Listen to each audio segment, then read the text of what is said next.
Trong khi đa số các chị em đau khổ vì mãi không lên được đỉnh thì lại có một bộ phận các chị em bị đau khổ vì chị ơi sao em lên đỉnh nhanh thế, nhanh quá. Và đồng hành với chúng ta ngày hôm nay thì vẫn là chuyên gia bác sĩ quen thuộc, thạc sĩ bác sĩ Phạm Quang Khải đến từ khoa thận tiết niệu bệnh viện E Hà Nội, và một vị khách mời quen thuộc không kém là chị Kelly Trần ạ. Cái việc mà lên đỉnh của nữ giới họ không giống ở nam giới. Nam giới chúng ta là vút một phát lên đỉnh Everest, sau đó là gì? Là xìu luôn. Nhưng của chị em là những cơn sóng nhấp nhô thôi, như cái sóng hình sin ý.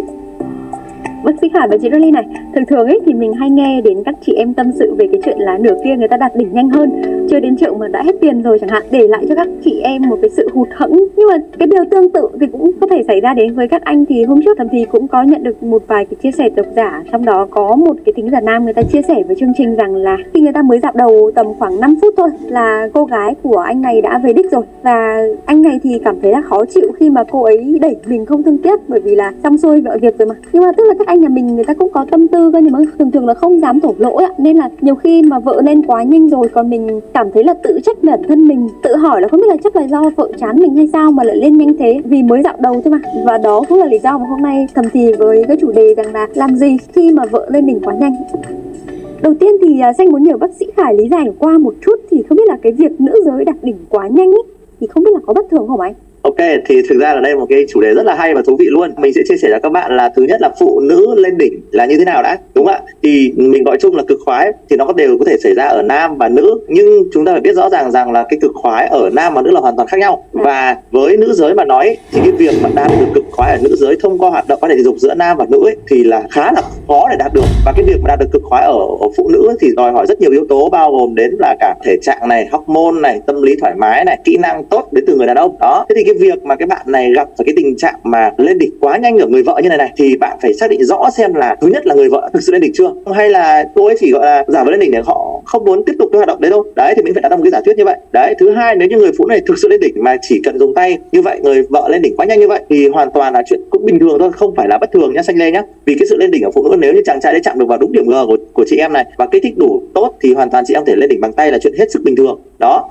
theo như có những nghiên cứu ấy, thì là một cái khảo sát ghi nhận là 10 người phụ nữ thì có đến 4 người mà tận hưởng cái cảm giác lên đỉnh lần đầu tiên trong đời bằng cách là tự xử bằng tay, tức là chị em tự xử bằng tay của mình ấy. Thế nên cái việc mà chàng trai này dùng tay mà làm cho vợ lên đỉnh nhanh như vậy thì là nó hoàn toàn là chuyện bình thường. Dạ, bác sĩ Khải cũng vừa nhắc đến cái việc là phụ nữ người ta không phải chỉ đạt đỉnh một lần đâu, mà người ta đạt đỉnh được nhiều lần á. Thế nhưng Xanh Lê có một thắc mắc là thông thường thì những cái lần đạt đỉnh thì nó sẽ nhấp nhô kiểu, chứ không phải là đạt đỉnh một lần là kiểu thăng hoa luôn hẳn một lần ấy. Thế nhưng mà khi ở đây đạt đỉnh quá nhanh thế này, chỉ dạo đầu thôi mà đã lên rồi. Xanh thắc mắc là vậy cái việc đạt đỉnh quá nhanh nó có ảnh hưởng tới cái quá trình ân ái của bác sĩ? Như này nhá các bạn nhá, đúng là như Xanh Lê chia sẻ, và về mặt tình dục học của nữ ấy thì cái việc mà lên đỉnh của nữ giới họ không giống ở nam giới. Nam giới chúng ta là vút một phát lên đỉnh Everest, sau đó là gì? Tụt luôn, là xìu luôn. Đấy, nhưng của chị em là những cơn sóng nhấp nhô thôi, như cái sóng hình sin ấy. Thông thường trong một cuộc chiến đấu bình thường ấy, nếu một người phụ nữ hoàn toàn họ có thể lên được từ 2 đến 3 lần trong một cuộc chiến đấu là chuyện hoàn toàn bình thường. Nhưng mà những cái đợt sóng của họ sẽ nhỏ hơn, nhấp nhô thôi. Thế thì nó lại chia làm hai tiếp. Ví dụ như thì là có những người là người ta chỉ lên được một lần thôi, sau đó thôi, người ta không muốn chiến đấu nữa, người ta kiểu cảm thấy ok là người ta đủ rồi. Tiếp thứ hai là những người phụ nữ mà họ có thể lên được 2-3 lần trong một lần chiến đấu. Đấy, thế thì tùy theo là người vợ của mình thuộc cái style nào thì mình phải biết cách. Ví dụ như cái bạn vợ của cái anh chàng này chỉ lên được một phát thôi là thôi rồi, là không muốn nữa, thì anh ấy phải là người điều chỉnh cái vấn đề đấy. Rõ ràng là việc mà lên đỉnh quá nhanh này thì làm gì còn chiến đấu nữa, thì rõ ràng nó ảnh hưởng đến cái quá trình ái về sau, đúng không ạ? Như anh thì chia sẻ là chị lên phát xong là chị đủ đánh ra là coi như là stop rồi. Thế còn nếu mà trường hợp ngược lại, nếu mà vợ anh ấy thuộc cái tip là gì, có thể lên được gì từ 2 cho đến 3 lần thì chị ấy có thể lên được lần đầu tiên rất nhanh như thế. Bởi vì thông thường nếu như người phụ nữ ở tip này là sau khi lên xong lần đầu tiên ấy là cái phần đấy nó rất kích thích và nhạy cảm, thì cái việc mà đạt đỉnh cho lần tiếp theo ấy, cái cơn sóng nhấp nhô tiếp theo ấy, khi mà hai người chiến đấu thật ấy, thì nó còn đến dễ hơn Xanh Lê ạ. Đấy, thì cái việc mà có ảnh hưởng đến quá trình ân ái không thì phải phụ thuộc vào là cái người phụ nữ đấy thuộc tip lên đỉnh như thế nào. Chuyện người nữ mà lên đỉnh quá nhanh ấy, đúng là nó cũng không hiếm. Trong khi đa số các chị em đau khổ vì mãi không lên được đỉnh thì lại có một bộ phận các chị em bị đau khổ vì chị ơi sao em lên đỉnh nhanh thế, nhanh quá. Đúng nghĩa người ta gọi là người ăn không hết kẻ lần chẳng ra ấy. Thì cái chuyện mà người phụ nữ mà lên đỉnh nhanh quá này, nó một phần nó phụ thuộc vào cái cơ địa của người ta. Thứ hai là nó phụ thuộc vào cái kỹ năng của người đàn ông. Thứ ba là nó phụ thuộc vào cái độ quen thuộc, nghĩa là nó như một cái công tắc quen thuộc ấy. Khi mà người chồng của người ta biết được cái điểm đấy rồi và chỉ tác động vào cái điểm đấy thì người ta sẽ lên rất nhanh. nhanh và vô tình lại bỏ qua những cái điểm khác, thì nó giống như là một cái cuộc tấn công thẳng tưng vào người ta, và nó bị cái kiểu lên đỉnh mà quá nhanh như thế thì nó cũng không dễ chịu gì cho Cam đâu. Bởi vì là thực sự thì bản thân cái người phụ nữ đấy, người ta cũng muốn được hưởng thụ như những người khác chứ, cũng muốn có những cái cơn sóng dập dìu, cũng muốn được cảm nhận cái cảm giác được nâng niu ấy kiểu. Nhưng mà cái cơn lên đỉnh đấy nó quá nhanh thì người ta cũng sẽ rất là khó chịu. Vâng, chị Rani thường thường không biết là chị Rani nghe than phiền của các anh ấy thì tương tự như câu chuyện mà Xanh Lê đề cập ở bên trên và cũng như là cái chủ đề của chương trình mình đang bàn hôm nay, thì không biết là có thường nghe những cái than phiền của anh về cái vấn đề này không chị? Khi mà đưa cái tâm sự là vợ em lên đỉnh quá nhanh thì các ông chồng sẽ bị các ông khác bảo là sướng không biết đường hưởng, vợ tôi cũng mãi chả lên đỉnh được đây này. Thực ra ấy, là ở trong chăn thì mới biết chăn có giận, phải trải qua cái cảm giác hẫng hụt và khó chịu ấy rồi thì mới hiểu cái cảm giác của người chồng. Thực ra thì bản thân chị khi mà chị có bầu bạn thứ hai ấy thì đúng nghĩa là lên đỉnh rất nhanh và mệt thì ngủ và vứt chồng chơ vơ coi như là giữa đường luôn. Thì tất nhiên là chị hiểu cái cảm giác là anh ấy cũng rất khó chịu. Thế nhưng vì cái hồi đấy là vì nội tiết của mình nó thay đổi, thế nên là mình không có khả năng để can thiệp. Bởi vì sao? Sau khi lên đỉnh xong chìm vào giấc ngủ rất nhanh. Nó như là một cái dạng gọi là được giải tỏa về mặt tinh thần ấy, cũng như là cơ thể nó cũng được thoải mái. Thế nên là cái thời điểm bầu đấy chị rất là khó chịu, và khi mà xách thì nó như một cái liều thuốc để giải tỏa cho bản thân ấy. Đúng rồi, nó là thuốc xoa dịu ấy. Và thường thì sau khi chị lên đỉnh là chị sẽ bye bye và chị đi ngủ luôn. Nghĩ lại thì chị cảm thấy rất là thương ông chồng. Thực ra là người phụ nữ có thể khó chịu vì cái cơn lên đỉnh của mình quá nhanh.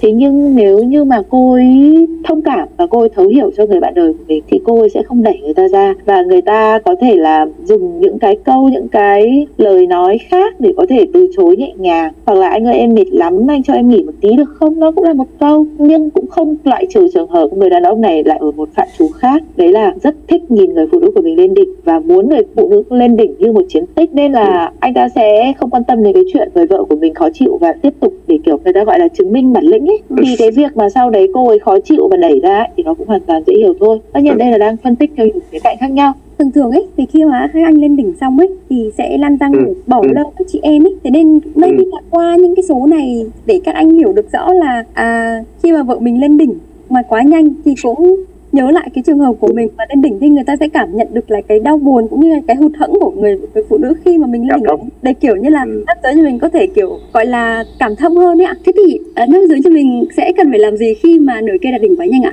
Có thể là một bạn kiểu như là mới bước vào sách thôi, nhưng cũng có thể đây là trường hợp của những anh đã có vợ mười mấy năm. Chị đã từng gặp cả 20 mấy trường hợp đấy, đều có một bức xúc là làm sao để cho bạn gái em không lên đỉnh nhanh quá như thế. Bảo cái này thì thực sự là nó rất là khó tả ấy, bởi vì có những người đàn ông thì chỉ cần nhìn thấy người phụ nữ của mình lên đỉnh thôi là đã cảm thấy sướng rồi và đã âm thầm thỏa mãn rồi, nhưng mà lại vô tình nó lại không vào rơi vào trường hợp này. Đương nhiên là trường hợp này thì không thể nào bảo là em ơi em đừng lên đỉnh nữa, cái này ngang với việc bảo anh ơi anh đừng xuất tinh, điều này đều không thể. Thế thì chỉ có thể là xem lại là trong quá trình của chúng ta làm như thế nào, và xem lại cái quá trình làm ấy, và xem là khi mà chúng ta làm cái động tác nào, kỹ thuật nào cô ấy có nhiều cảm xúc nhất và cô ấy dễ lên đỉnh nhất thì chúng ta tránh cái kỹ thuật đấy, thay vì những người khác là phải đi tìm những cái kỹ thuật để bật được cái công tắc của người phụ nữ của mình lên, thì trường hợp này chúng ta lại phải tránh nó đi. Ngược đời. Và đúng rồi, ngược đời, và phải có sự giao tiếp thì mới biết là khi nào cảm xúc lên cao, kiểu như là anh phanh vớt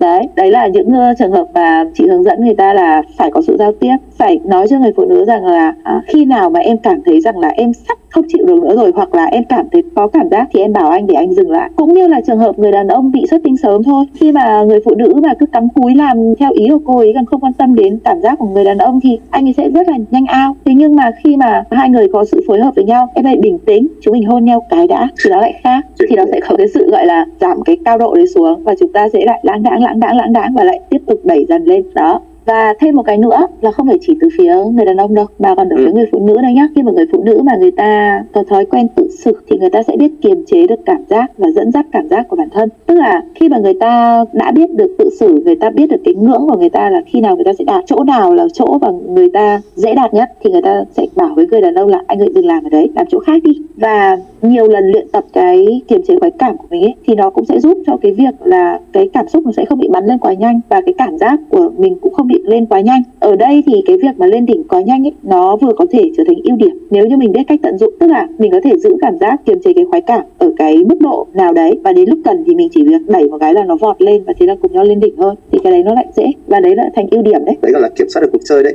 Đúng rồi.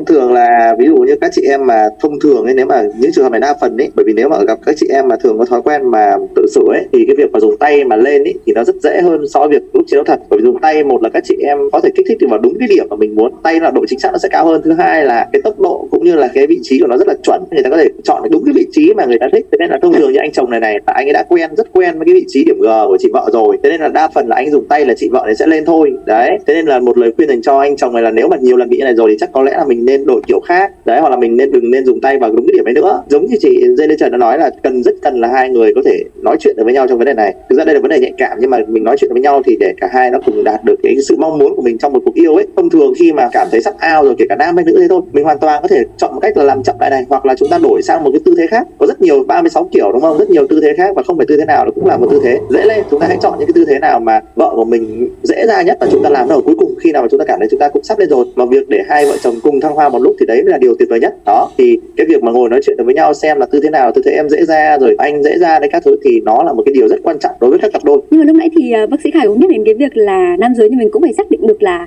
nửa kia có lên đỉnh thật hay không ấy. Thế thì ở đây thì mình cũng nốt lại cho các anh nhà mình một câu rằng là trước khi tìm cái giải pháp là làm sao khi mà vợ mình đạt đỉnh quá nhanh thì cũng phải xác định xem là không biết là vợ mình lên đỉnh thật hay giả, đúng không ạ? Cái này là cách ông là phải nghiên cứu, phải tìm hiểu này. Tức là nó có một cái rất rõ ràng, các bạn có thể search trên rất nhiều tài liệu rằng là dấu hiệu lên đỉnh ở phụ nữ, tức là nó không thể nào mà các chị em có thể giả vờ, nhưng không thể nào giả vờ được giống hoàn toàn 100% đâu. Tìm hiểu ví dụ một người phụ nữ lên đỉnh thì họ sẽ có những dấu hiệu như nào. Thông thường là cô bé sẽ co bóp rất là chặt này, người sẽ có thể bị run, chân đùi rung lên. Đó thì là những cái dấu hiệu mà rất là khó để mà có thể fake được ấy. Đúng rồi, một lưu ý cho các anh em, nếu mà gặp trường hợp mà vợ mà lên nhanh quá mà muốn check xem là có đúng là vợ mình lên không ấy, thì các ông phải nghiên cứu kỹ xem là các dấu hiệu khi mà người phụ nữ thực sự on top nó sẽ như nào. Nó có thể là hơi thở gấp gáp này, đúng không, nó có thể là những tiếng lên nhẹ này, nó có thể là sự co bóp chặt, đặc biệt là cái dấu hiệu co bóp chặt của âm đạo là một cái dấu hiệu rất là điển hình. Đấy, rồi là có thể dùng chân kẹp chặt anh em lại. Đó thì là những cái dấu hiệu mà các anh em phải lưu ý xem là có thực sự là vợ lên đỉnh không, hay là chỉ là kiểu em lên rồi bằng miệng. Thì đấy, chúng ta phải check xem là cái đấy có phải thật hay không. Đó, và nếu mà anh em mà gặp phải cái trường hợp mà chị em chỉ giả vờ lên để kết thúc cái cuộc chiến đấu ấy, thì đấy là một cái SOS, một cái dấu hiệu gọi là đáng báo động đấy. Bởi vì thực sự là cái đời sống chăn gối của hai vợ chồng đang gặp vấn đề. Đó, có một cái vấn đề gì đó ở đây mà khiến cho người vợ người ta không muốn tiếp tục cái cuộc yêu ấy nữa. Ví dụ có thể là do thay đổi về nội tiết tố này, đấy, thay đổi hormone, hoặc là có thể do thay đổi về cuộc sống tình cảm hai vợ chồng có vấn đề gì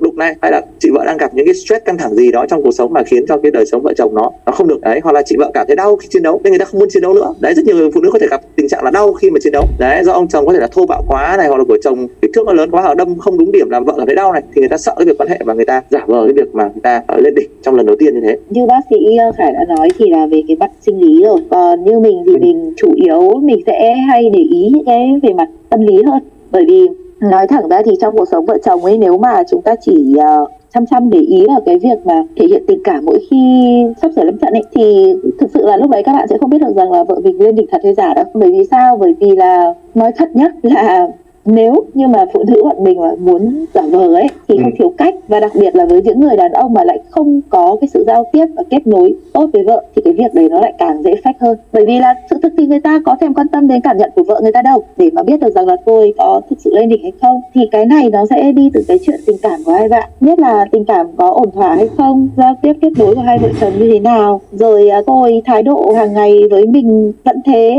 hay là lạnh nhạt, hay là chán nản, hay là khi mà mình khều thì cô ấy tỏ ra kiểu gì thôi nhanh để còn đi ngủ. Cái phản ứng đấy nhìn một phát là biết, chỉ có cái là bạn có đủ tinh ý hay không thôi, và bạn có đủ quan tâm đến vợ của mình hay không thôi. Chứ còn cái phản ứng mà cô ấy thể hiện ra là nhanh đi xong rồi còn đi ngủ ấy, nó rất là rõ. Và thực tế là có rất nhiều người đàn ông đã nhìn ra điều đấy ở người vợ mình vừa bị tổn thương đấy. Thế nên là trong trường hợp các bạn mà gặp cái vấn đề vợ lên đỉnh quá nhanh xong rồi đẩy mình ra ấy, thì nên xem lại từ vấn đề tình cảm trước, sau đó sẽ xem đến cái vấn đề kỹ năng kỹ thuật. Tốt nhất là các bạn phải giao tiếp được với nhau thì các bạn mới tìm hiểu được vấn đề. Còn nếu như mà hai vợ chồng mà không nói chuyện được với nhau về cái vấn đề này ấy, thì thực sự sẽ rất khó để biết được rằng là vợ bạn có lên đỉnh thật hay không. Cô ấy chỉ có thể lên đỉnh được khi mà cô ấy hoàn toàn thoải mái, cô ấy có tình cảm, cô ấy có ham muốn, có nhu cầu, cô ấy cảm thấy an toàn trong vòng tay của người đàn ông yêu mình và cô ấy cũng yêu người ta. Còn nếu như mà cô ấy chỉ làm như một nghĩa vụ thì thì cái việc lên đỉnh thực sự nó rất khó, trừ những cái người mà cái cơ địa người ta cực kỳ nhạy cảm, đại loại gọi là động vào là đã có cảm giác rồi ấy. Nhưng mà trường hợp đấy thì ít lắm. Dạ vâng, rất cảm ơn bác sĩ Khải và chị Dolly vì cái buổi tư vấn và trò chuyện ngày hôm nay. Xin Lê cũng mong là qua chương trình ngày hôm nay thì quý vị thính giả của chúng ta, đặc biệt là các thính giả nam, những ai còn đang thắc mắc về câu hỏi rằng là làm gì khi nửa kia đạt đỉnh quá nhanh thì cũng đã có thể tự tìm ra cho mình cái câu trả lời xác đáng nhất.